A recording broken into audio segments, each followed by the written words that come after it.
네, 안녕하십니까. 한국경제신문 한재영입니다. 반도체 호황으로 관련된 초과 세수가 상당할 것으로 예상이 되고 있습니다.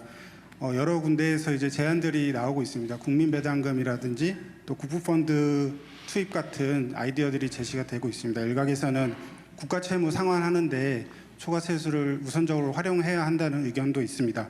대통령께서 모두 말씀에서 의견을 주시긴 했지만 대통령께서 생각하시는 초과 세수를 가장 효과적으로 사용할 수 있는 방안이 뭐고 또 그것을 고민할 때 가장 큰 원칙이 무엇인지 궁금합니다.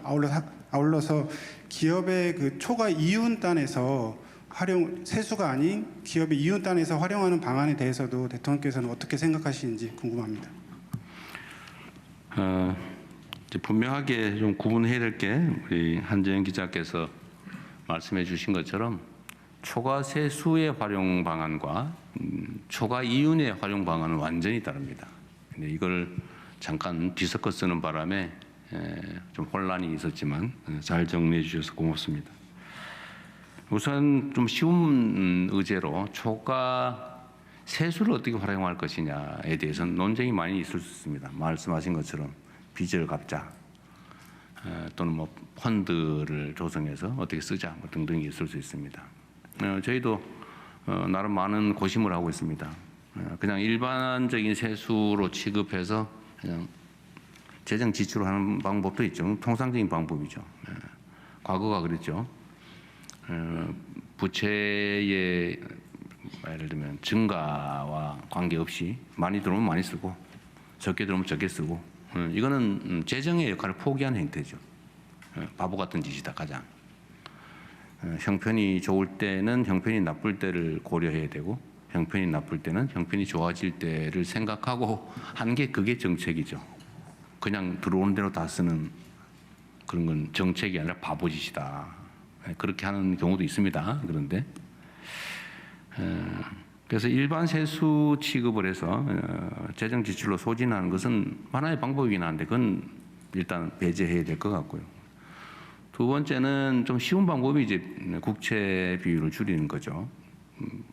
그것도 상당한 사람들이 이때까지 국가 부채가 조금 늘어났으니까 갚자.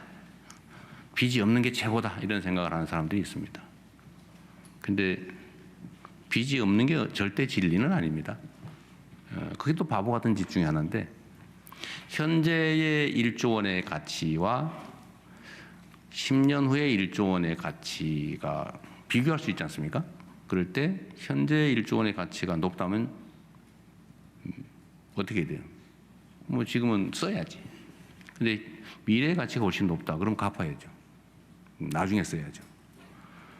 근데 지금은 여러분들 생각하시는 것처럼 또 알고 계신 것처럼 국가의 잠재 성장률이 연간 0.2% 선에서 계속 떨어지고 있어요. 그래서 5년마다 국가의 잠재 성장률이 1%씩 떨어지고 있습니다. 통계가 그래요.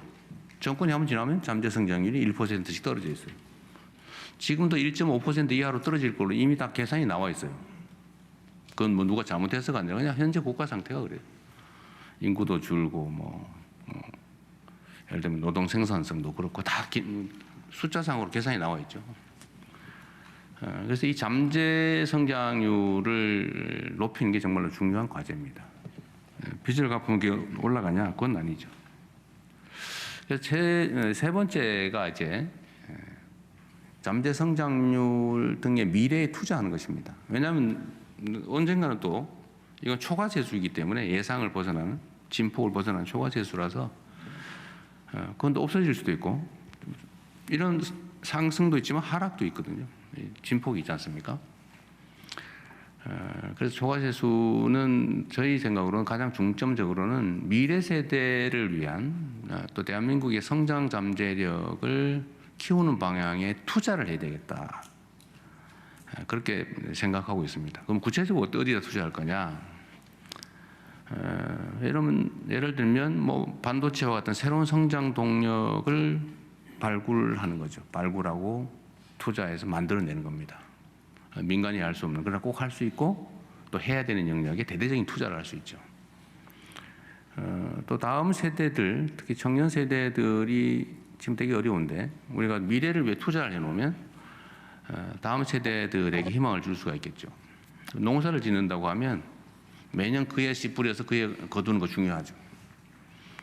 그러나 나무를 심는 것처럼 내 당대에는 수확이 안 되더라도 30년, 50년, 100년이 지난 다음에 후손들이 쓸 수 있게 뭐 숲을 가꾼다든지 아니면 생산성은 높은 부가가치는 높은 뭐 과소나무를 심는다든지 뭐 이런 걸 할 수 있겠죠.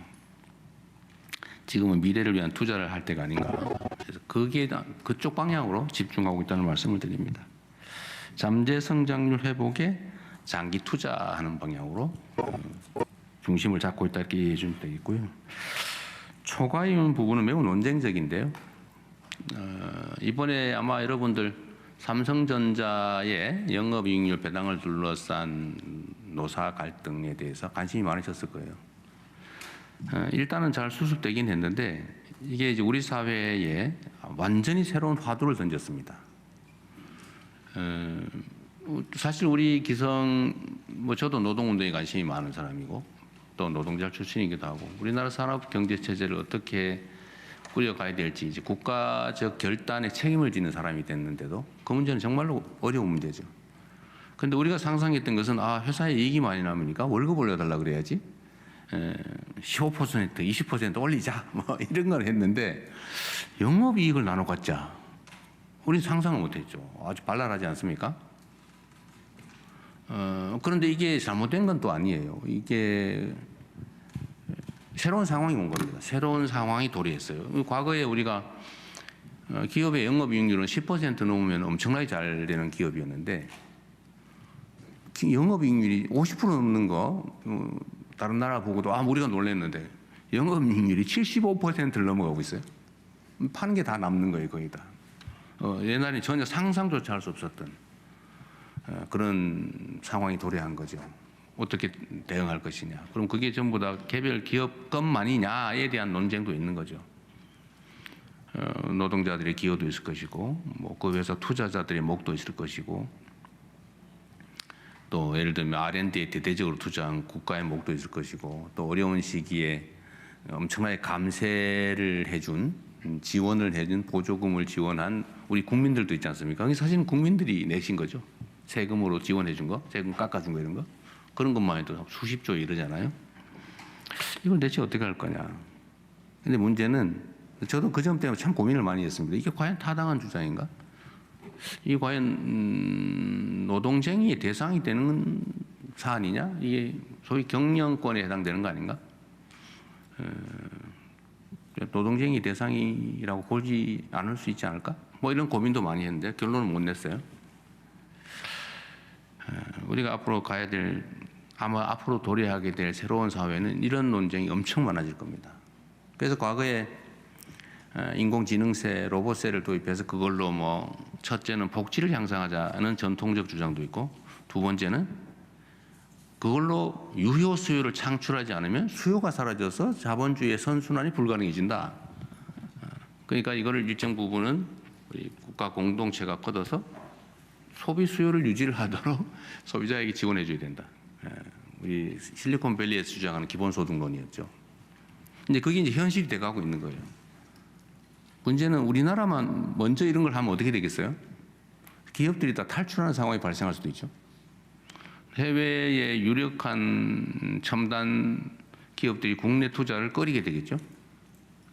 한국에 가면 영업이익률이 높으면 그중에 일부를 떼어서 하라는 사회적 압력이 있어 라고 하게 되면 그런 부담 있는 나라에 투자하는 게 좀 망설여지지 않겠어요?